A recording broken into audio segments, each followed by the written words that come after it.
Aleluia, aleluia. Cristo ressuscitou, de fato Cristo ressuscitou. Aleluia. Que alegria e bênção é saudar vocês hoje. Enquanto celebramos juntos o milagre da ressurreição. Sou a reverenda bispa Cecilia Eggleston, moderadora das igrejas da comunidade metropolitana, e compartilho os votos de Páscoa do Conselho de Bispas e Bispos, da Junta de Governo e da equipe de funcionários da ICM. Orem comigo. Deus amoroso, enquanto celebramos a ressurreição de Jesus Cristo, que possamos ser preenchidos com esperança e alegria por todos os milagres que você fará e está fazendo e fez em nossas vidas e na vida das pessoas ao redor do mundo.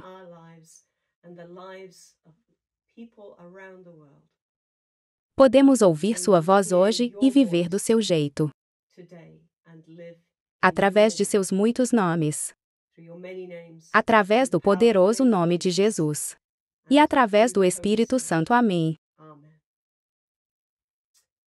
Uma das surpresas de estudar as Escrituras para mim é que, mesmo quando eu acho que conheço bem uma passagem, o Espírito Santo pode sussurrar um novo pensamento ou colocar uma nova pergunta no meu coração. Muitos de nós estamos familiarizados com a leitura do Evangelho segundo João. Os discípulos estão se escondendo atrás de portas fechadas, mesmo que eles tenham ouvido de Maria Madalena e das outras mulheres que Jesus ressuscitou dos mortos e que o túmulo está vazio.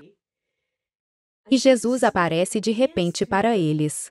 Mesmo que as portas estejam trancadas, Ele mostra suas feridas, Ele os abençoa com sua paz. E Ele sopra o Espírito Santo sobre eles. E diz que os enviará ao mundo. Uma pessoa está faltando. Tomé. Quando Tomé retorna, ele se recusa a acreditar em seus amigos. E ele quer ver Jesus por si mesmo. Em recontar esta história, parece muito familiar para mim e talvez para você.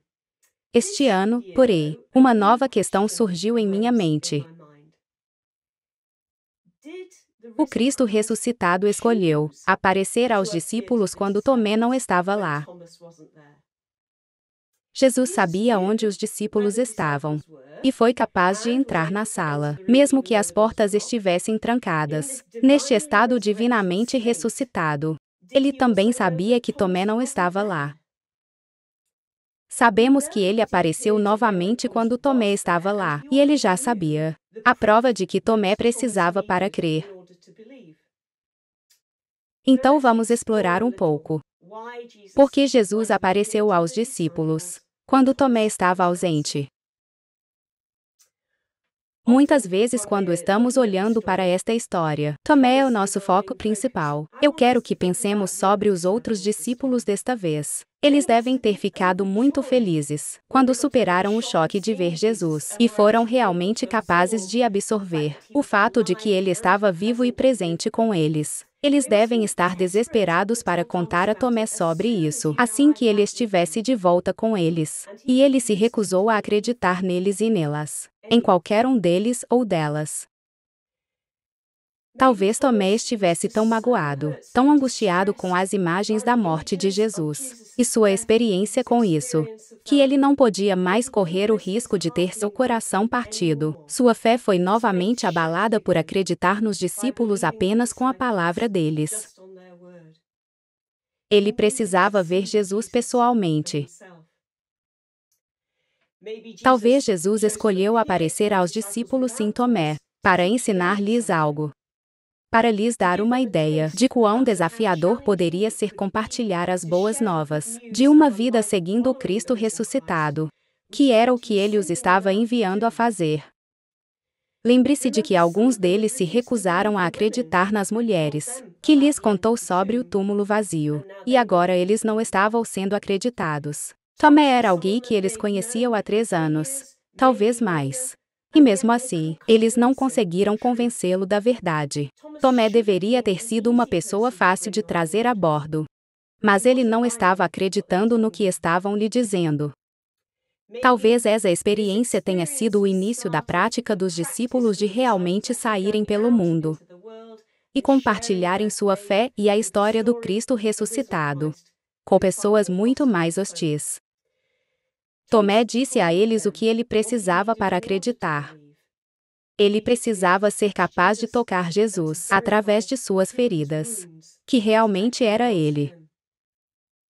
Quando eu entrei pela primeira vez na ICM, eu estava tão animada. Esta era uma igreja que eu nem conseguia imaginar, e eu não conseguia entender por que qualquer pessoa LGBT ficaria mais um minuto em outra igreja, outra denominação cristã,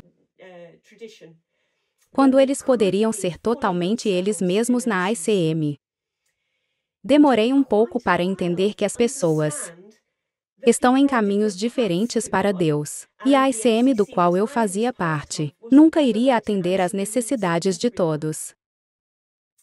Talvez essa interação dos discípulos com Tomé foi uma oportunidade para eles desenvolverem ainda mais suas habilidades e entenderem mais profundamente como poderia ser o caminho de fé de uma outra pessoa. Para lembrá-los de que, só porque acreditavam em Cristo ressuscitado, outras pessoas precisariam de muito mais convencimento. Eles também tinham que ouvir as necessidades das pessoas, o que alimentaria seus corações e espíritos, assim como tiveram que ouvir Tomé. Sabemos que uma vez que o Espírito Santo veio, os discípulos realmente começaram a compartilhar as boas novas, de uma forma que ressoou com as pessoas. Eles saíram pregando em público, ensinando e realizando milagres. As pessoas estavam com medo de se juntar a eles publicamente, mas muitos se tornaram parte da comunidade, em grande número, e o poder de sua presença colocou-os em apuros com as autoridades. E eles foram presos, levados para a prisão. Mas os anjos os libertaram da prisão durante a noite. E eles simplesmente voltaram e continuaram com as pregações e os ensinamentos. Então, eles tiveram que ser reunidos novamente e apresentados ao sumo sacerdote e aos saduceus, as autoridades religiosas da época. E é aí que nos juntamos a eles e a elas neste momento. Eles foram reunidos e eles têm que aparecer novamente. Os discípulos estavam falando a verdade aos poderosos. Eles e elas estavam apenas dizendo que era verdade. Jesus morreu nas mãos do Império Romano. E os líderes religiosos foram cúmplices nisso. Mas Deus é mais poderoso que a morte e Jesus ressuscitou. Os discípulos e discípulas sabiam quem eles eram e de quem eram. Devemos obedecer a Deus ao invés de qualquer autoridade humana. Ao redor do mundo a ICM está falando a verdade aos poderosos. E é isso que estamos dizendo. Estamos dizendo que as leis que criminalizam as pessoas LGBT+ são injustas. Dizemos que ordens que visam apagar pessoas trans são um ataque aos direitos humanos e à dignidade. Estamos dizendo que as pessoas negras, pardas e indígenas que vivenciaram séculos de opressão e o colonialismo têm o direito de viver em paz, sem medo de assédio, violência ou opressão onde quer que vivam, sem que sua história e cultura sejam apagadas, mas sim sendo honrado e celebrado. Estamos dizendo que as mulheres são metade da população do mundo. E nossa sabedoria, nosso trabalho, nossas escolhas sobre nossos corpos, precisa ser respeitado e protegido. Estamos dizendo que a Terra é a criação de Deus. E precisamos cuidar dela com cuidado, compartilhando os recursos com sabedoria, para que todos nós tenhamos o suficiente para comer e um lugar seguro para viver. Estamos dizendo que todas essas questões se cruzam. E por isso devemos viver e trabalhar por justiça, em solidariedade uns com os outros. Se todos nós vamos experimentar a plenitude das promessas de Deus, para cada um de nós. Estamos dizendo tudo isso, e muito mais enquanto falamos a verdade aos poderosos.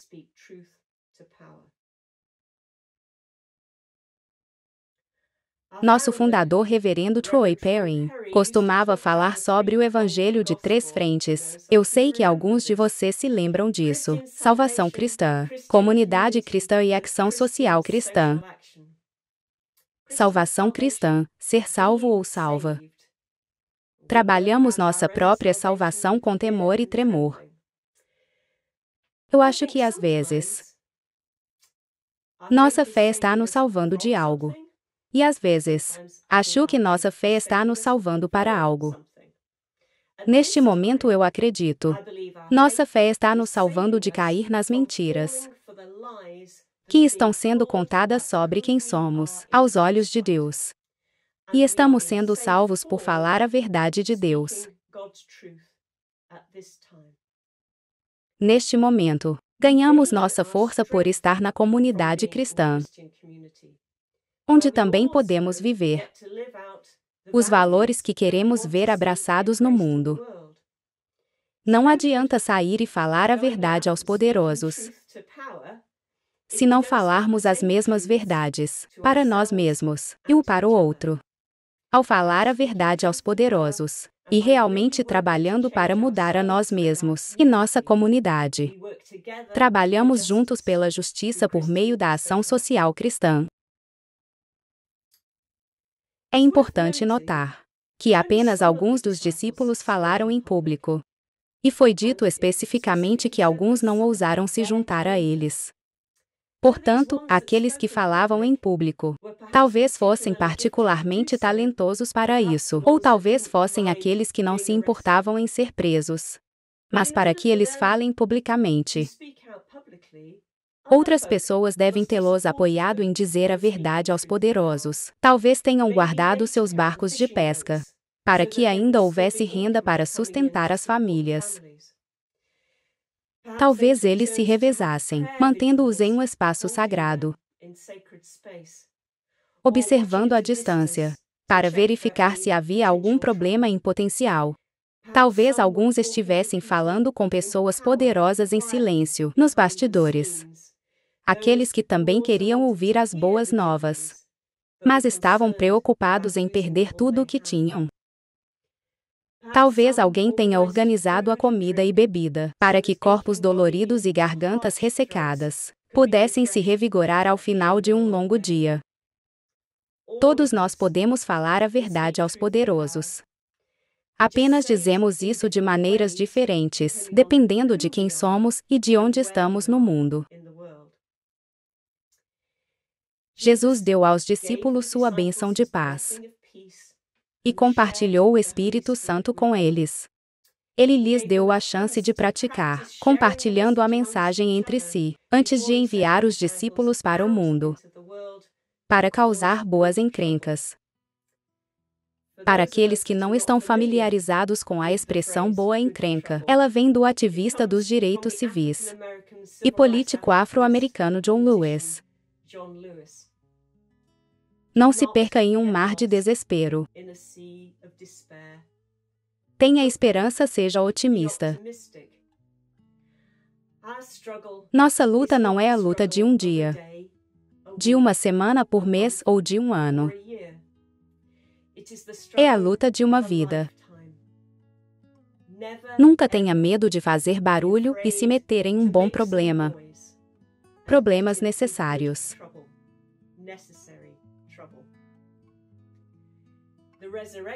A ressurreição nos ensina que o impossível é possível com Deus.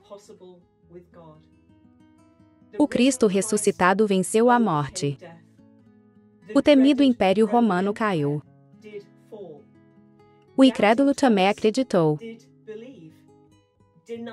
O negador Pedro tornou-se um fervoroso orador e pregador. Maria Madalena e as outras mulheres, que foram as primeiras testemunhas a ver o Cristo ressuscitado e que não foram acreditadas e colocadas de lado, foram honradas ao longo dos séculos. No momento, a vida pode parecer impossível. Mas com Deus todas as coisas são possíveis. E enquanto isso, vamos fazer alguns bons problemas juntos. Feliz Páscoa!